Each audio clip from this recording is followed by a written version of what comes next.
Hello fellas and ladies. Still doing TIFF reviews as I cover TIFF for the channel and also for the awesome folks at Bite Size Breakdown. You should absolutely go follow them. It's like a bunch of small reviews by a bunch of different people, get all the opinions at once. It's the best site! The next film I'll be covering for TIFF is CONCLAVE. It's the latest film from Edward Berger after his big awards movie in All Quiet on the Western Front. And this film follows the Vatican after the Pope passes away, and we follow a specific cardinal as he is tasked with leading the process to find the next Pope. But there's a bunch of corruption and scandals and secrets being revealed that are happening in the Vatican, in the, the circle of priests guys, so it's harder than you think. So long story short, this movie fucks. Conclave, it fucks. I want to make that the title. Conclave, it fucks. But I feel like this will not see a large audience if I do that. This movie it was very quickly that this movie grabbed my interest. It starts off pretty,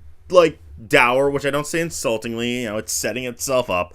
But it's very quickly into the movie where it just kind of has a grab on me. Even before the crazy shit goes down. I say this super complimentary. This movie's goofy as fuck. And that is, I say that so politely, I say that so complimentary, that's why this movie fucks. This movie's a serious movie, but at the same time, it has a sense of humor about itself, because it gets really goofy. So many of these moments of corruption and, these scandalous little secrets result in, these big, bombastic, twisty moments, and the movie doesn't pull back how obviously silly it is. It's a very easy movie to get grabbed by. It does go a bit in circles sometimes, where it's just alright, now here's another liar. But I think the movie is so centered on a central concept of what it wants to say about religious institutions that it never goes off the rails. There are a lot of twists and turns in this movie, but it never feels forced. It all feels like, no, this is a corrupt system.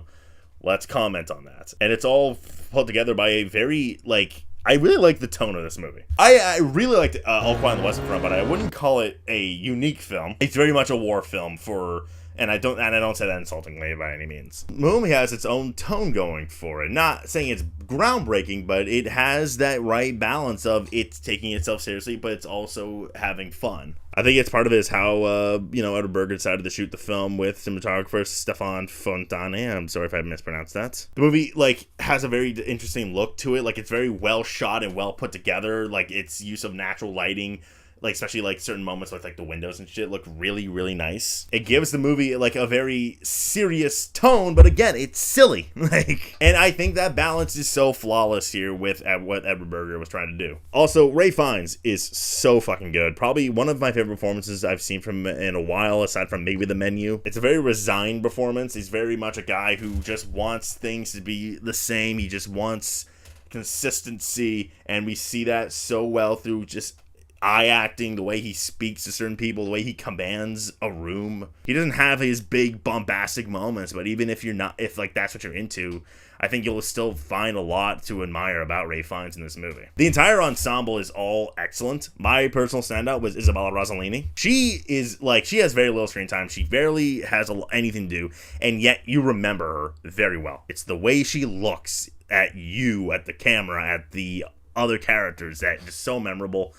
She has her little moments to shine towards the end. It's very brief, but even then, she's just such a talented actress that you just remember it. All the supporting men of the movie blend together, but I do not say that insultingly at all. You can pluck anyone from that ensemble, whether that be John Lithgow, whether it be Carlos Diaz, whether it be Sergio Castellitto, whether it be Stanley Tucci, whether it be Lucien Messamati. Sorry if I mispronounced any of those names, but you can pluck any of them out and say that was my favorite, and it would be valid. My personal standout of the supporting cast outside of Rossellini would be Carlos Diaz. I thought he was terrific. But everyone does a fantastic job. Even the little background characters, the way they talk to each other, the way, for them being religious people, the way they kind of have a little bit of a shit-talky banter is really compelling. I thought the writing here was terrific. I like the score. I see some people calling it obnoxious. I don't agree. I thought it worked. I thought it was tense. There were some moments where I didn't think it blended perfectly, but it's very memorable. And I want to talk about its ending a little bit, because I think some people are going to have a little bit of a divided reaction to it, which I kind of agree. I'm not going to say anything, but I thought it was perfect. I thought there was a twist,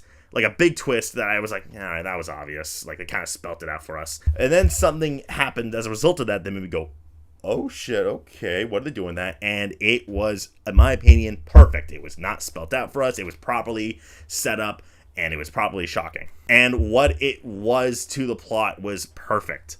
This movie is all about how religious institutions are just snakes, like they're snaky little shitbags, and they need to evolve with the times. I say this as a Christian. Christian institutions are some of the most evil institutions on the planet. So not all of them, of course, but a lot of them refuse to evolve, and they constantly force their fucking bullshit on other people. And I think what this ending showed us was, all right, this is what we need to do to evolve. But you want to say you're for change? This is what it is. The fact that Ray Fiennes' character is so, like, centered that he just wants everything to just, you know, go on a similar pace as always. Having his, like, I guess, quote-unquote, beliefs shattered is, my opinion, like, was very fascinating to watch. So overall, I thought Conclave was just a very fun movie, a very fascinating watch, a very entertaining watch through and through. Incredible ensemble all around, with Ray Fiennes leading the shit out of this movie. I think Edward Berger knocked it out of the park with Conclave. I loved a lot about this movie, almost everything, and I would watch this again in a heartbeat. And I'm going to go ahead and give it 8 Tucci's out of 10. In terms of Oscars, I think this movie will get Best Picture. Even if it doesn't present itself as like an obvious thing, I don't see this movie being a top 5 contender. This is going to get nominated for Best Picture. Ray Fiennes is going to get in, screenplay is going to get in, score is going to get in, and in my opinion, cinematography is going to get in. What happens after that is a little bit up in the air. I think editing could obviously get in. It's very, like, this is flashy. The editing is flashy enough that I think it could happen, but I also don't think it's guaranteed. I don't think Edward Berger is guaranteed. Like, it doesn't have to happen by any means, but he could. He could easily happen just by strength of the movie and how, you know, it's showy enough. After that, you know what it is? I think when the movie lost its 3 supporting potential, the movie looked a lot weaker, right? Because Rosalina's out, Lithgow's out. Some people are going to try and fight on, say Stanley Tucci could happen, but I'm telling you, he blends in with the ensemble. If you had to say, hey, if Conclave got 1 supporting contender, what would it be? I would say, okay, yeah, it would probably be Stanley Tucci. But I'm telling you guys, it's just, he wouldn't stand out if he wasn't Stanley Tucci. It just kind of reminds me of people trying to make Matt Damon for Oppenheimer happen last year. I'm seeing some people float a sound nomination. I don't agree. I don't really see where that's coming from. There's an explosion, but that's about it. And some stuff in the beginning, but like that's not enough. Costumes and production design, production design, I think there's a little bit more to it than you think there is. Whereas costumes is kind of just what you assume they'd wear. When you hear movies about the Vatican and like popes and cardinals, it's just like, yeah, it's what they wear. So in that regard, I'd be surprised because I don't think this movie's gonna be strong enough for something like that to happen. Whereas I think it's gonna be strong enough for like the production design to just sneak in. I don't know. I'm not imagining, like, I think a double-digit potential of this movie is not really a thing. I think Conclave will just be one of those nominations that just, yeah, they're there. It's not going to win anything more likely than not. Like, Ray Fiennes is not going to win, even though he's definitely in. Screenplay, you know, maybe, but I don't know. Something's not clicking with me, even though it checks, like, boxes. It just feels like a movie that will get in, but it's just not going to be, it's not going to affect anything. All right, that is it. Like, subscribe, and share, and keep following for all the TIFF stuff, and also follow Bite Size Breakdown. Let's pray. That prayer sucked.